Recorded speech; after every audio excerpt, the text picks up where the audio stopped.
The James River bends south of Newport News like a vein feeding into the Chesapeake, and if you drift along it on a quiet afternoon, you'll see something that shouldn't still be there. Grey hulls, dozens of them once, hundreds before that. Anchored in tight, silent rows, rusting in place since before some of their crews were even born. Locals call it the Ghost Fleet, and for over a century it has quietly held one of the strangest afterlives in American military history. The final resting place of the ships that helped win World War II, and the ships that carried Cold War secrets no one was supposed to see. You've heard about the tanks, you've heard about the planes scrapped by the thousands after 1945, but almost nobody talks about the ships, the workhorses, the Liberty ships, the vessels that outran Nazi U-boats and fed a starving Europe, then came home to a country that suddenly didn't know what to do with them. Some were sold, some were sunk on purpose, some were turned into floating nuclear reactors, and some simply sat, forgotten, until historians climbing aboard decades later found messages left behind by soldiers who never expected anyone to read them again. This is the story of what really happened to America's Ghost Fleet, and why some of it is still out there today. To understand the mystery, you have to go back to a decision made after a different war entirely. The James River Reserve Fleet has anchored near Fort Eustis since 1919, born from a lesson the United States government learned the hard way at the end of World War I. In 1919, officials decided that mothballing every surplus vessel outright was a mistake. The smarter move was to keep a reserve, ready in case the nation needed a fleet again in a hurry. It was meant to be temporary, a holding pattern. Nobody in 1919 could have imagined what was coming 20 years later. A war so vast it would turn American shipyards into the most productive industrial machine the world had ever seen. By the time the United States entered the Second World War, the country needed cargo ships faster than anyone thought possible. The answer was the Liberty ship, a blunt, ungraceful, almost ugly design, welded together in pieces at yards from Maryland to California, built not for elegance, but for speed and sheer numbers. Over 2,700 of them were built during the war, an almost unbelievable figure for a single class of vessel, churned out so fast that shipyards competed to see who could launch one quickest, sometimes in a matter of days from keel to christening. These ships carried tanks, food, ammunition, and men across oceans patrolled by German submarines, hunting them like wolves. They weren't glamorous. But without them, there is no Normandy, no relief of Britain, no supply chain reaching the Pacific. And by the eve of D-Day, some of them wouldn't even complete their final voyage as intended, because a few were about to be sacrificed on purpose, sunk deliberately to build something the Allies needed even more than a working ship.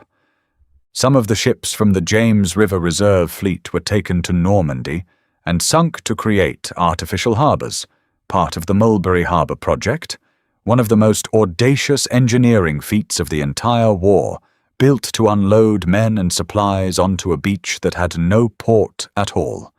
Picture that for a moment.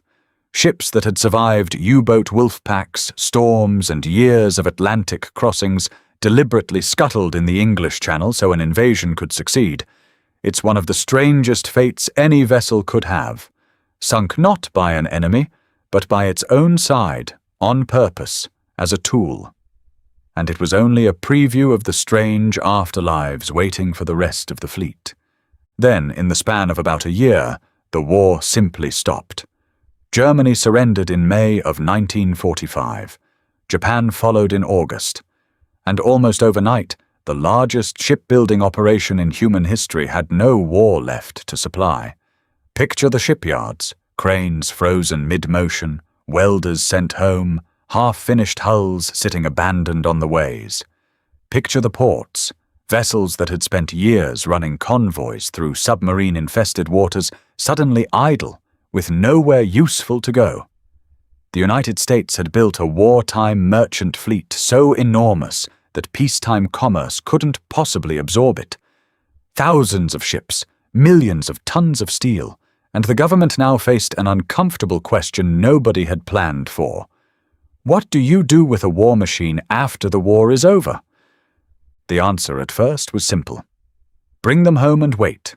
Convoy by convoy, the Liberty ships that had spent years crossing the Atlantic turned back toward American rivers and bays. The James River filled first with dozens, then hundreds of vessels, anchored gunwale to gunwale in rows that stretched for miles. Other reserve fleets swelled the same way, on the Hudson, in Suisun Bay near San Francisco, along the Gulf Coast in Texas. At its peak, in 1950, the James River fleet alone held 800 ships, a floating city of rust and steel, silent engines, empty galleys, and log books that hadn't been opened in years. But mothballing a fleet that size wasn't as simple as just anchoring it and walking away. Every ship needed maintenance to keep from rotting where it sat. Crews were assigned to live aboard some of the vessels in brutal, Spartan conditions. No electricity, no running water, sweltering in summer and freezing in winter, all so that if the country ever needed the fleet again, it could theoretically be underway within days. The cost of storing an idle navy of that size was staggering, and the government knew it. Something had to give. The ships couldn't sit there forever. And that's when the real decisions began. Decisions that would scatter this fleet across the globe in ways almost nobody expected. The debate in Washington wasn't simple, and it wasn't quick. Some officials in the Maritime Commission argued the ships should be sold off as fast as possible, recoup some of the wartime investment, get functioning vessels back into commercial hands, and shrink the maintenance burden. Others in the military argued the opposite, that scrapping too aggressively would leave America dangerously unprepared if another global conflict erupted, and given how quickly the Cold War was hardening by the late 1940s, that fear wasn't paranoid. It was strategic. Shipping companies lobbied for cheap surplus tonnage they could use to rebuild commercial trade routes gutted by the war. Allied nations, their own merchant fleets devastated, quietly pushed to buy or lease American-built ships at a fraction of their wartime cost. And looming over every argument was money, storage costs climbing every year, scrap steel prices fluctuating, and a government trying to balance military readiness against a budget nobody wanted to keep bleeding into an idle fleet of ghost ships. What emerged wasn't one decision. It was thousands of individual ones, ship by ship, year by year, stretching across decades. And that's what makes this story so strange. There was no single order that said, "Here's what happens to the fleet." Instead, each vessel's fate was decided almost case by case. Some scrapped within a few years of the war's end, others left sitting for a quarter century before anyone made a final call. Some of these ships would wait in that river for over 25 years before their story finally ended. And when you start digging into what actually happened to them individually, the sheer variety of fates is almost impossible to believe. Some Liberty ships were sold outright, stripped of their war-era gear and repainted for commercial cargo runs, hauling grain and machinery under new flags for shipping companies that couldn't have built a fleet like this from scratch even if they'd wanted to. Foreign governments bought others at steep discounts, nations rebuilding from the rubble of occupation, desperate for any working tonnage they could get their hands on, turning American warships into the backbone of post-war merchant marines from Europe to Asia. Some were converted for civilian industrial use entirely, gutted and repurposed as floating grain silos, their cargo holds packed with surplus wheat because there simply wasn't enough dry storage on land to hold it all. Others were scrapped for steel, cut apart at yards where the same welders who once raced to build them in days now spent weeks tearing them back down to nothing, feeding the metal back into a peacetime economy hungry for raw material. And then there were the strange ones, the ones that didn't fit any category at all. One Liberty ship, originally launched as the SS Charles H. Kugel, met a fate almost nobody could have predicted. converted decades later into a floating nuclear reactor renamed the Sturgis, fitted with an atomic power plant and sent to generate electricity at the Panama Canal during the Cold War, before finally being scrapped in 2015, nearly 70 years after the war that built her had ended. Think about that trajectory. A hull welded together in the desperate rush of wartime production, ending its life as a decommissioned nuclear vessel dismantled in the 21st century. That's not a footnote. That's one of the strangest second acts of any warship in American history. Other vessels met their end far more dramatically and far more publicly. Decades after the war, some retired ships were towed out to sea and deliberately sunk. Not as scrap, not in secrecy, but as artificial reefs, sent to the bottom on purpose to become new habitats for marine life and new attractions for recreational divers. One massive former naval vessel from these reserve fleets was scuttled off the coast of Key West in 2009, settling onto the seafloor to begin an entirely new existence as a dive site, Coral slowly claiming a hull that once tracked missiles for the United States military. It's an almost poetic ending for ships built for destruction, sunk not in defeat, but as a final act of purpose, giving something back after decades of silence. But the discoveries didn't stop at the ships that vanished. Some of the vessels that lingered the longest in the reserve fleet held secrets nobody had gone looking for. Decades into their idle retirement, a military historian searching through one of the old troop ships in the James River Fleet, a vessel that had ferried soldiers through World War II, Korea, and Vietnam, found something extraordinary tucked inside. Hand-drawn artwork covering the walls below decks, left behind by soldiers who had painted and sketched during long, anxious troop crossings decades earlier, a hidden gallery of wartime anxiety and homesickness that had sat sealed and forgotten in a rusting hull for years before anyone climbed back inside to find it. Imagine being the person who opened that hatch. Imagine shining a flashlight across a wall and realizing you were looking at the private thoughts of young men who had no idea, 70 years later, that a stranger would ever see what they'd drawn. That single discovery is a reminder of something easy to forget when you're talking about tonnage figures and scrap prices. Every one of these ships carried people. Thousands of sailors and soldiers who crossed oceans in them, who lived and worked and sometimes died in these hulls, whose stories got quietly mothballed right alongside the vessels themselves when the engines finally went cold. Not every ship in the fleet was a war-built Liberty vessel either.